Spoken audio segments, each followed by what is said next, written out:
Good evening ছাত্ৰ-ছাত্ৰীসকল। এতিয়া আমি অনুশীলনী 1.2 কুৱেশ্যন নম্বৰ 2 কৰিবলৈ চেষ্টা কৰোঁ।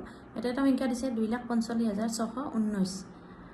এই সংখ্যাটো আমি কিমানখন সৰ্বনিম্ন কাৰ্ড ব্যৱহাৰ কৰি আমি সংখ্যাটো লিখিব পাৰোঁ। তো আমি চেষ্টা কৰি চাওঁ। তো আমাৰ সংখ্যাটো দিয়া আছে 2,45,619। এই সংখ্যাটো আমি নিম্নতম কিমানখন কাৰ্ড ব্যৱহাৰ কৰিব লাগিলে আমি যেহেতু সংখ্যাটো লাখৰ ঘৰলৈকে আছে গতিকে আমি 1 লাখৰ কাৰ্ড আমি 2খন ল'ম 2 লাখ হ'ব। 10,000ৰ কাৰ্ড আমি 4খন ল'ম 40,000 হ'ব। 1,000ৰ কাৰ্ড আমি 5খন ল'ম 5,000 হ'ব। 100ৰ কাৰ্ড আমি 6খন ল'ম 600। 10ৰ কাৰ্ড আমি 1খন ল'ম 10 আৰু 1ৰ কাৰ্ড আমি 9খন ল'ম 9। এটাকে আমি কাৰ্ডৰ সংখ্যা কিমান হ'ব আমাৰ ইয়াতে তোমালোকে দেখিছা। গোটেইকেইটা আমি কাৰ্ডৰ সংখ্যা যোগ কৰি দিছোঁ আৰু লাষ্টত আমি উত্তৰটো পাইছোঁ।